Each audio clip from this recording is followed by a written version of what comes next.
Hello, my name is Devin Sander. This video submission is for our video interview assignment. I spoke with a BCBA supervisor named Catherine Fox, and in this interview, I asked her about her job duties.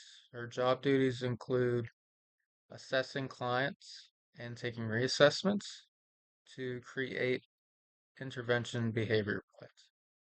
The reassessments are done periodically after the initial assessment to determine if skills are being learned and if the client is making progress on these goals.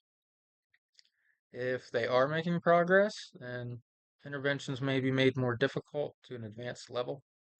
So, teaching, let's say a child masters gestural communication. If they've mastered that on reassessment, they may start to try to introduce verbal communication. And a different kind of thing you may see in reassessment is if a client is engaging in aggressive behaviors and the intervention is not working and they're still engaging in the same amount of aggressive behaviors. She would then adjust that plan to a different intervention altogether or just some tweaks. She uses this gathered information, of course, to help teach the behavioral therapist.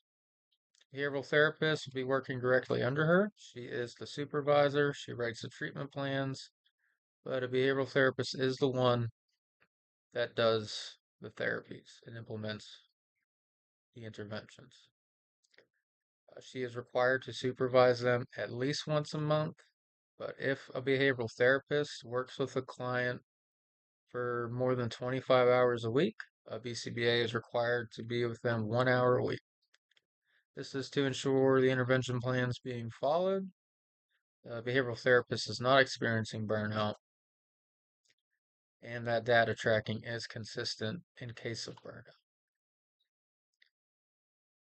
Um, Part of her roles also include providing supervision to other supervisors, behavioral therapists. There are times where she has too many clients and she can't make all of her supervisions. So she will have another supervisor come and help her and supervise one of her therapists.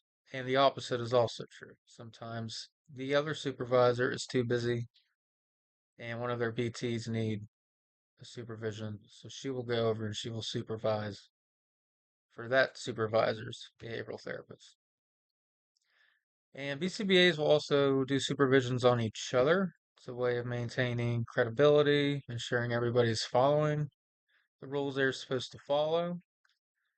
So occasionally she may have to sit in or supervise another supervisor as interventions are being made or assessments are being done. Another part of her job duties is just simply building rapport with the family and with the school, if you're working with the school.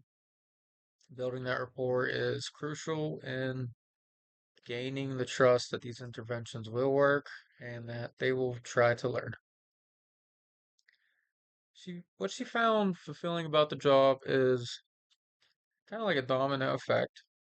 She finds it fulfilling whenever a behavioral therapist is learning the goals and starts improving, and then seeing the family learn from the behavioral therapist, and seeing their interventions improving, and then, of course, at the end of the day, seeing the kids' behaviors improve to a more functional level.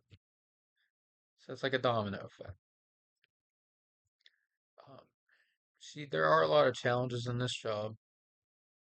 Specifically, she refers to them as barriers, like insurmountable barriers. These are things you can do nothing about. It's just the way it is. Like schools. Some schools she works with, they will not let her run some interventions, or they will not do any accommodations to the client's school day. So it can be tricky for her to overcome these barriers, and she has to get creative. To continue growth, it's a BCBA. She follows a lot of BCBA based organizations through social media or newsletters. This lets her keep up to date on new research, new strategies being implemented, and finding out what her peers have been doing that works and what doesn't work. And for the same reason, she joins also discussion boards and works within her employer itself and communicates with the other BCBAs. So for growth in her field, communication, communication, communication is how she put it.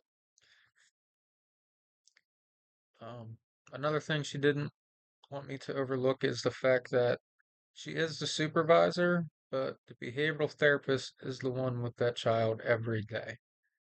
So you can't have an ego and think just because you're the supervisor that the guy below you doesn't know what he's talking about. He or she is the one that interacts with the client every single day. So she says pride has no place. Make sure you take what they're saying seriously. If you have your doubts, don't be afraid to discuss it with them and sit in on sessions with them, but don't dismiss whatever they say outright. Um, for recommendations for new workers, burnout is a really big problem in this field. She advises to try to maintain the same level of positivity that you have when you first start this line of work.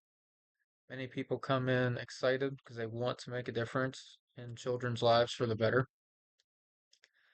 But these behaviors can be dangerous, they can be exhausting, and it is hard to maintain that same level of excitedness or happiness. So she says what's really important for newcomers is to have some form of coping skill, some way that when you get home, you do beneficial relaxing. It's not just, I finally get to sit down. It's got to be something that truly gets rid of your stress. Another recommendation she has is don't take on too many clients at once, and that applies for behavioral therapists and BCPAs. BC, oh, sorry. Try not to increase your workload well beyond your limits. If you can't handle five, six, seven clients, don't take on five, six, seven clients. If you're having trouble dealing with an aggressive client and you're getting hit and you're getting hurt or you're getting stabbed and scratched, don't be afraid to reach out to like she did for growth. Don't be afraid to reach out for assistance with the other supervisors to get some insights or something from an outside perspective. Like she said, there's no pride in behavioral therapy. You must be able to take information from all sides, or you will not succeed. You will not make it long in behavioral therapy. Well, that's the end of the assignment. Thank you for the time.